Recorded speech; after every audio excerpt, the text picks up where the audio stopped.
खबर रीवा से है, जहां नगर सरकार अपना बजट पेश कर चुकी है, जिस पर शुक्रवार को परिषद में चर्चा की गई। चर्चा के दौरान कई पार्षदों ने अपने वार्ड में विकास कार्यों के साथ साथ अन्य सुविधाओं को लेकर चर्चा की। इस दौरान पक्ष और विपक्ष के बीच नोकझोंक भी हुई। आपको बता दें कि 28 मार्च को कांग्रेस शहर सरकार ने 2023-24 का अपना 39 करोड़ के घाटे का बजट पेश किया है। पेश किए गए बजट के बाद शुक्रवार को परिषद में चर्चा हुई। आइए आपको दिखाते हैं चर्चा के दौरान पार्षदों ने क्या राय व्यक्त की और महापौर ने क्या कहा है। अरे आप जानवरों के लिए बोल देते हैं, भले चाहे कुत्तों के लिए करते हैं और किसी के लिए करते। ये हमारे समझ में नहीं आता। कोई साधन नहीं है, किसी प्रकार के उनके पास तकनीकी नहीं है कि उसको पाल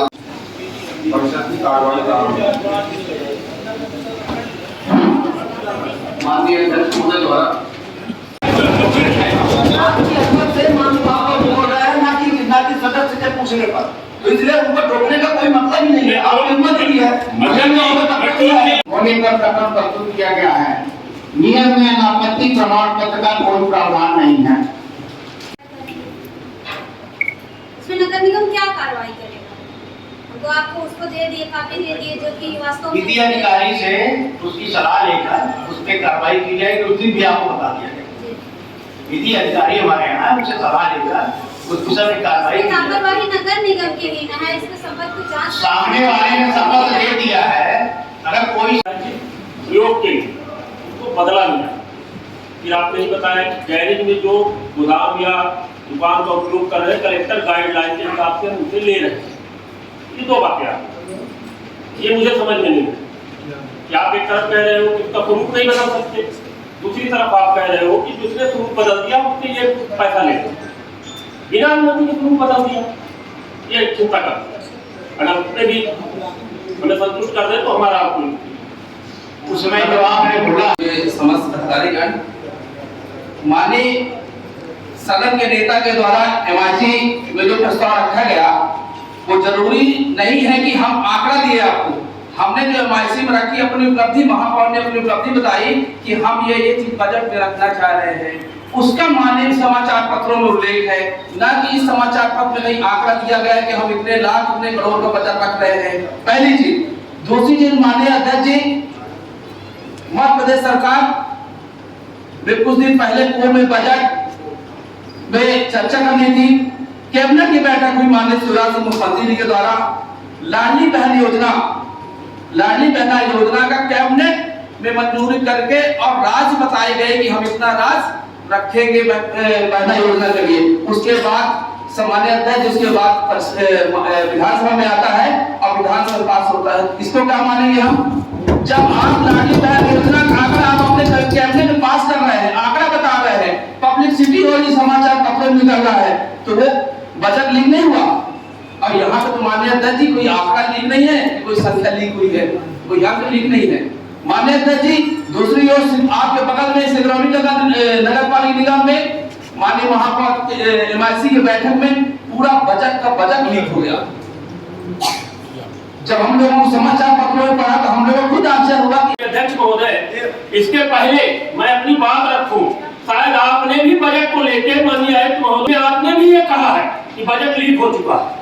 मुझे नहीं लगता कि मेरी बात में उतना दम रह जाए। तो जब आप नहीं संज्ञान में ले रहे हो कि बजट लीक हो चुका है, तो मेरा आरोप लगाना, अब गलत लगा रहा हूँ तो आप इसी पर कार्रवाई करेंगे। पेपर की कटिंग माननीय मैं इस विषय में बोलना चाहता हूं।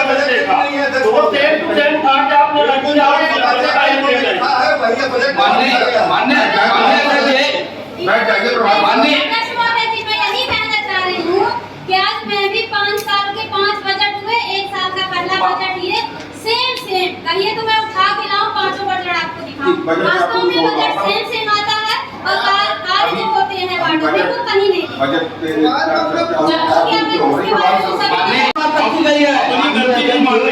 गलती नहीं है, बजट लीक हुआ। माननीय अध्यक्ष जी, ये कोई गलती नहीं है, ये गलती है। हम अपनी उपलब्धि बता रहे हैं। आपने बताई कि हम ये चीज अपनी बजट में रख रहे हैं। धन्यवाद माननीय अध्यक्ष जी।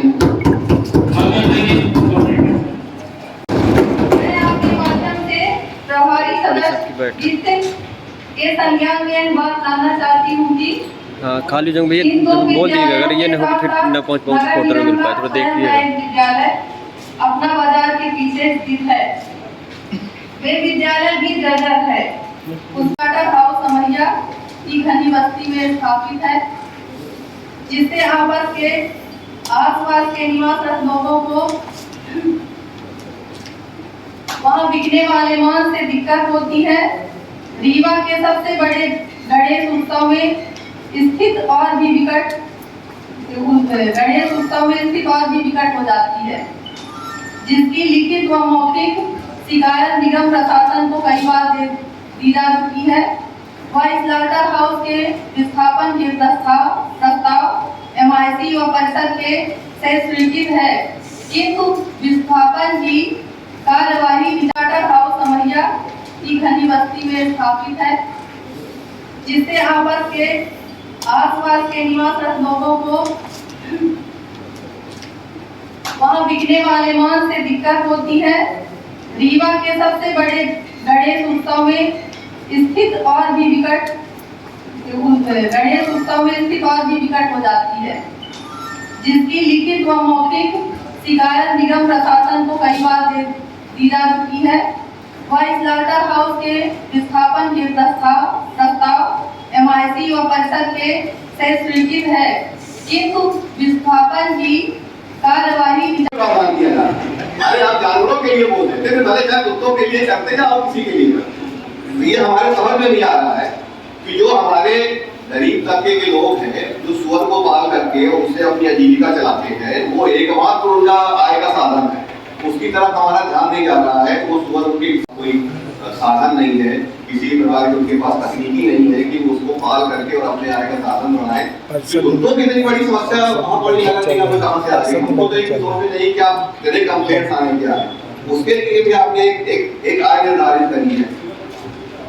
पूरे विंध्य प्रदेश में, यहाँ तक कि देश के बहुत सारे हिस्सों में बेसहारा गायों की बहुत बड़ी समस्या है, और ये समस्या किसानों के लिए इतनी बड़ी और इतनी जटिल समस्या है, कोई साधन नहीं है, किसी प्रकार की उनके पास तकनीकी नहीं है कि उसको पाल करके और अपने आय का साधन बनाए। कुत्तों की इतनी बड़ी समस्या वहाँ पर नहीं आती, हमें कहाँ से आती है? हमको तो एक सोच नहीं कि आप कितने कंप्लेंट्स आने क्या है, उसके लिए भी आपने एक आय निर्धारित करनी है। पूरे विंध्य प्रदेश में, यहाँ तक कि देश के बहुत सारे हिस्सों में बेसहारा गायों की बहुत बड़ी समस्या है, और ये समस्या किसानों के लिए इतनी बड़ी और इतनी जटिल समस्या है। रिपोर्ट हो जाए और वो जेल चला जाए, तो इसको भी देखना पड़ेगा। तो इसका बेस्ट मेथड तो हमारे हिसाब से ये है कि अगर इसको वेटरनरी अस्पताल के मार्फत अगर अपन कराएं, तो शायद वहाँ एक्सपर्ट डॉक्टर भी मिलेंगे, और वो एक तकनीकी रूप से मेडिकल जो इनका होता है, प्रोसेस होता है, उसके तरह से पंजीकरण कर सकते हैं। लेकिन बेसहारा गायों की तरफ भी ध्यान दिया जाए। हम लोग भी थोड़ा धार्मिक लोग हैं, बेसहारा गायों की तरफ भी ध्यान दिया जाती है, क्योंकि हमारे कई साथी पार्षद, हमारी बहनें, उनको अभी उनका रोजा है, उनको नमाज पढ़ने जाना है, तो उसको देखते हुए वो उनको जाना है, तो उसकी ढाई से की जाती है। बाकी नीचे भोजन की व्यवस्था है, जो लोग भोजन कर, जिनको पढ़ना हो वो भोजन कर लें। महापौर जी ने बोला था, उसका भी थोड़ा संज्ञान ले लें कि वो कहाँ तक मामला हो। अगर मिल जाए तो बहुत अच्छी बात है। और अगर ये आप छूट दे रहे हैं, आपने अपने बजट में लगभग हर बिंदु में उल्लेख किया है कि आप कहीं 10% बढ़ा रहे हैं, कहीं 20% बढ़ा रहे हैं, या 88% बढ़ा रहे हैं। माननीय सदस्य श्रीनाथ वर्मा जी ने कई बिंदुओं पर स्पष्टीकरण किया, जिसकी वस्तुस्थिति से मैं परिषद को अवगत कराना चाहता हूँ। प्रत्येक लीजधारी लीज नवीनीकरण हेतु विधिवत आवेदन प्रस्तुत करते हैं। इस संबंध में नगर पालिक अचल संपत्ति का अंतरण नियम 2016 एवं संशोधित नियम 2021 के नियम 17 में वर्णित मार्गदर्शित सिद्धांतों के अंतर्गत प्रक्रिया की जाती है। प्रस्ताव में उल्लेखित है कि 37 प्रकरणों में लीजधारी से बीज ऋण सेवा शुल्क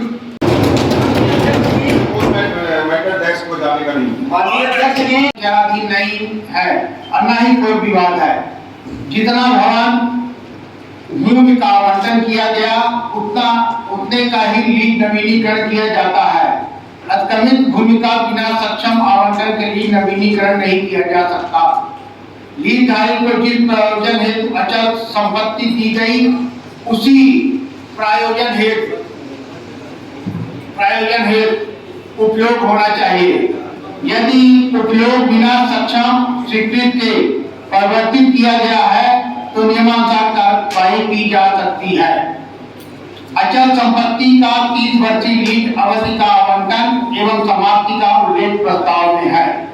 लीज नवीनीकरण सूची में सड़क क्रमांक 24, 25, 30 के हितग्राही द्वारा हम लोगों ने प्रावधान रखा। उसमें आंकड़े हम लोगों ने इसलिए डिस्क्लोज नहीं करते हैं तो हमारा बजट होता है। बजट हमेशा आंकड़ों का ही होता है और पीआरओ को एमआईसी ने ही मुझे भेजने के लिए बोला है कि आप इसमें, क्योंकि ये उपलब्धि होती है, एमआईसी अपने शहर सरकार अपनी उपलब्धि बताएगी जनता के बीच में। वही मैंने आपसे कहा ना, मैंने पूछा तो उसका जवाब